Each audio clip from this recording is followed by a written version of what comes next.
Hello everyone, this is Koeli from day to day blog. তো আজকের ব্লগটা আমাদের বাগান থেকেই শুরু করছি। বিকেলবেলাতে মেয়েকে নিয়ে একটু ঘুরতে বেরিয়েছিলাম। তো মা বাবা বাগানে ছিল, আর বাগানটা যেহেতু অনেকটাই দূরে, তো ঘুরতে ঘুরতে একটু দূরের দিকেই এসেছিলাম। কেন বলো তো, মা বাগানে পটল গাছ লাগিয়েছে। তো আমি ফার্স্ট টাইম পটল গাছ দেখব, তো সেই জন্যেই আমি এখানে পটল গাছ দেখতে এসেছিলাম।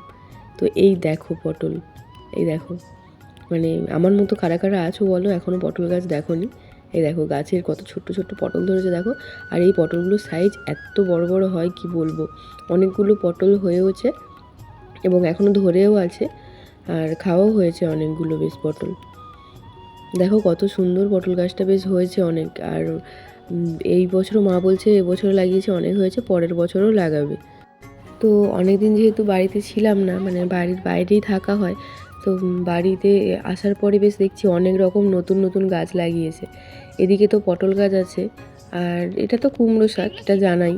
আর এই দিকে দেখো এই যে বটম বলছে, মানে আমি এতদিনে জানতাম না যে বটম ব্যাপারটা কী। আমি ভেবেছিলাম কোনো পাতাবাহার, এই ধরনের পাতাবাহারই গাছ, ওই ফুল টুলের সাথে দেয় আর কি।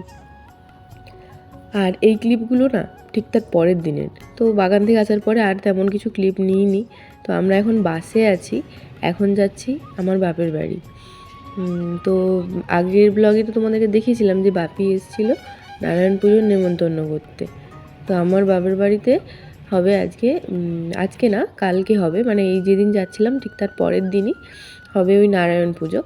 তো আমি যাচ্ছিলাম, আর আমি রাস্তা থেকে দেখাচ্ছিলাম, দেখো এটা পাঁশকুড়ার ব্রিজটা।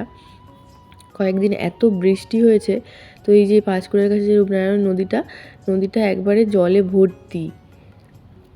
আর এই রাস্তাগুলোতেও নাকি জল চলে এসেছিলো। আর তারপর দেখো আমি নতুন বাজারে নেমে গিয়ে এদিকে টোটোও ধরে নিয়েছিলাম। তো অনেকটাই সন্ধে সন্ধে হয়ে গেল, টোটোতে আসলে বসতে হলো অনেকক্ষণ।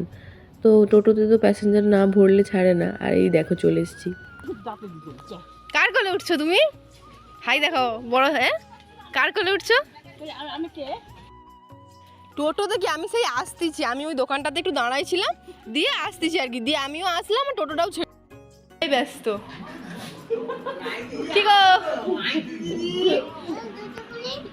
দাঁড়াও জুতো খুলি।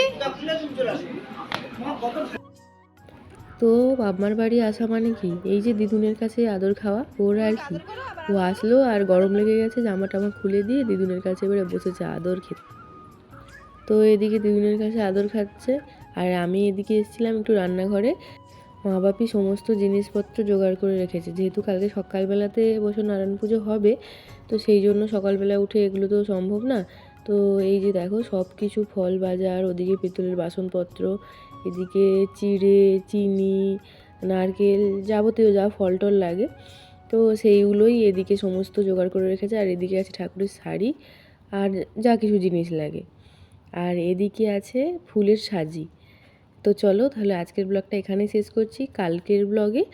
নেক্সট ব্লগে আমি তোমাদের সাথে বাড়ির পুজোটা শেয়ার করব। যদি ব্লগে কিছু ভালো লেগে থাকে লাইক কমেন্ট করো, নতুন হলে চ্যানেলটাকে সাবস্ক্রাইব করো। টাটা।